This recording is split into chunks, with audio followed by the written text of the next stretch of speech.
Youth criminals in Canada. We believe the system in Canada is very effective for three simple reasons. Number one, we have the Youth Criminal Justice Act, which protects each youth. Number two, we believe the system helps rehabilitate each youth individual. And number three, we believe it helps them make them a better person, simply since it helps them realize their own mistakes.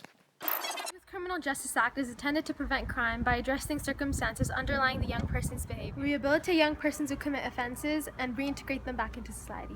Ensure that a young person is given a just consequence in order to promote public safety. Let's start off with the Youth Criminal Justice Act. The Youth Criminal Justice Act was introduced in 2004 after concerns of court use and incarceration for less serious crime. There are four general principles in the Youth Criminal Justice Act.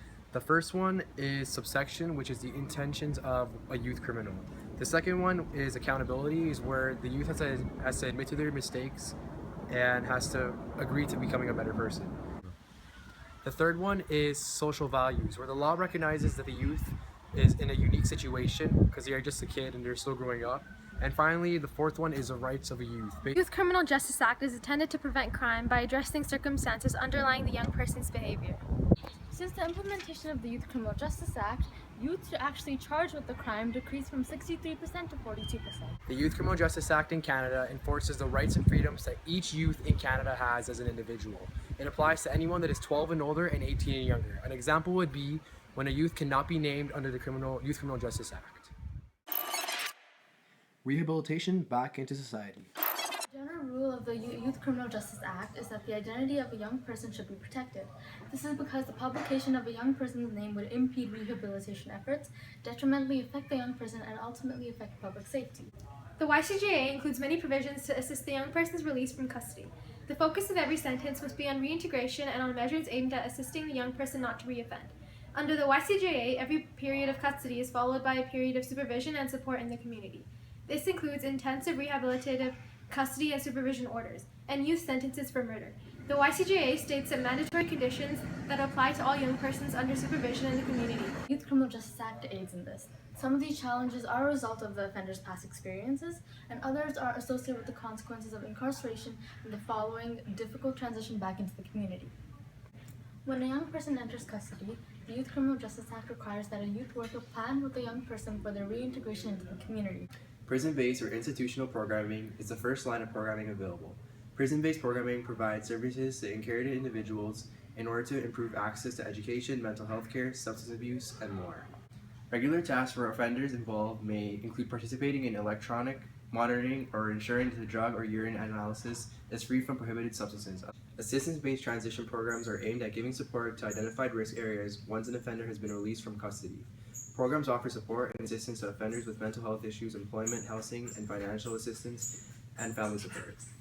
Why do you think the act is effective? Simply for less youth being in jail. Having more youth criminals in society actually is harmful for the economy's future. Do you think the act is deterring youth from reoffending? Yes, because of the way the provisions deal with youth crime.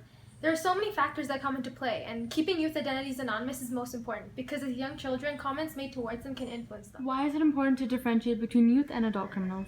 It is very important to differentiate between the two simply because an adult is mature and able to make decisions for themselves, compared to a child or youth that is still growing and developing, making them vulnerable to the society around them. Curfew has been dropped for the woman who killed her little brother and parents in Medicine Hat 9 years ago. The woman, who cannot be named under the YCJA, was convicted along with her then-boyfriend Jeremy Stank of killing her mother, father, and 8-year-old brother in April 2006. Known as JR, she is now in Calgary. Justice Scott Brooker noticed that relaxation of her curfew restrictions had a positive effect on her and that she'd been more remorseful. We are able to acknowledge what the sentence has done for her, which is to reintegrate her back into the real world as a better individual. She is finishing the last few months of her 10-year sentence and expressed her gratitude to the court and her team for the support she has received. It can be seen that the YCJA has in fact helped her through the different processes of the legal system and her reintegration into society. They made the correct decisions based on her needs and were not biased based on her age. She was allowed a relaxation on her curfew, and that has helped her reintegration back into society. And finally, reintegration back into society to help making them a better person. There have been a total of 22,000 guilty cases for youth in Canada in the years of 2014 to 2015 alone. About 7,000 of these cases were in Ontario alone. And these cases range from drug trafficking all the way to robbery and homicide. But where do these youth go when they are sentenced? There are many facilities in Canada for youth offenders. These facilities are really meant to help the youth integrate back into society. They do this by integrating programs to help the youth. Some of these facilities include the Roy McMurdy Youth Centre here in Brampton. Others include the Sprucedale Youth Centre and the Brookside Youth Centre. There are many more throughout Canada for youth offenders. But the purpose of these facilities is to rehabilitate and reintegrate these troubled youth back into society. They offer many programs for these youth. Some of these programs include resume making, job preparation, and basic schooling. They also offer many recreational activities like basketball, boxing, and etc. Because these facilities really mean to help youth in Canada and help them reintegrate back into society. To end things off, I just want everyone to understand that sometimes children are children and they will always make mistakes. They're still growing, they're still immature, and sometimes we just have to have different punishments to help them understand and learn. Just because they get lighter punishments than an adult would, it doesn't necessarily mean that they're being let off the hook easily. It helps them learn their lesson as an individual and hopes of making them a better adult for the future so they don't commit these offenses again later on.